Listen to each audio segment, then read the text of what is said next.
talk to you about Brexit. Yeah, it's not long now until that deadline. It's ever approaching the 31st of October deadline. Now, we know that Jeremy Corbyn has called a meeting next Tuesday with parliamentary opponents of no deal.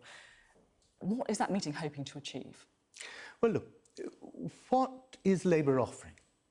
We're offering a fail-safe procedure in order to stop no deal. And that is by a vote of no confidence in the government, a temporary government to set up a general election in which we promised that there would then be a second referendum vote which included viable options both for leaving with the deal and remain. And is it a red line that Jeremy Corbyn leads that caretaker government? Well, look, Jeremy Corbyn is the leader of the opposition. Jeremy Corbyn put this forward. Is it a red line then? Can I just say, I think it was extremely petulant of Jo Swinson the other day to come out and dismiss this proposal in the way that she did.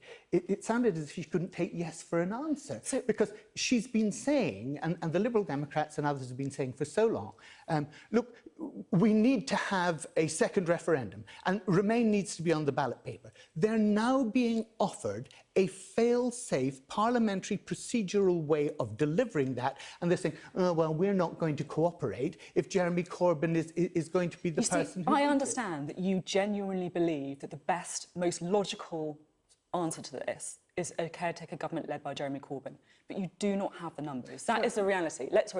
You don't have the numbers.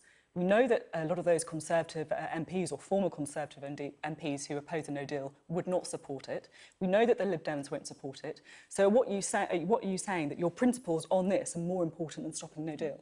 No, look, we've offered the only fail-safe way of achieving it. OK? Now... But there are others. You could have a unity government led by a different MP, couldn't you? Look... You could.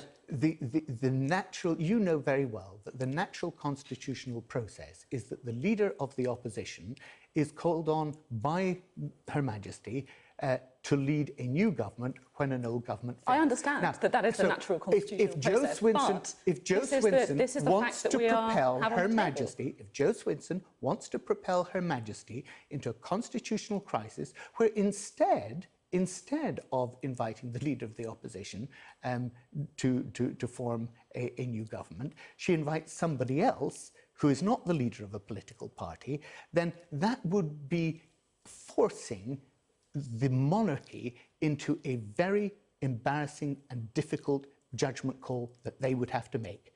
The natural way of doing this is for the leader of the opposition to be the person called into that position. And that's what should happen. So are you saying then that a unity government led by Ken Clarke or Harriet Harman would be more damaging for the UK than a no-deal Brexit?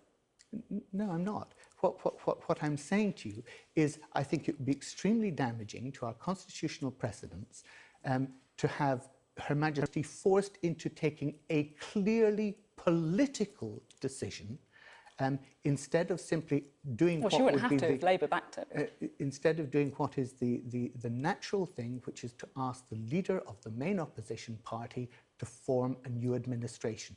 That administration would be a temporary one. It would give all those people who have always wanted only Remain, right, the opportunity to have Remain on the ballot paper.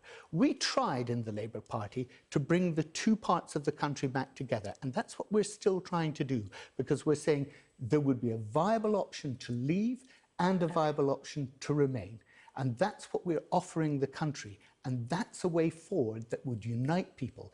It's not about picking sides and ignoring half of your fellow citizens, which is what Jo Swinson wants to do. OK, Barry Gardiner, thank you very much for coming on the show this morning.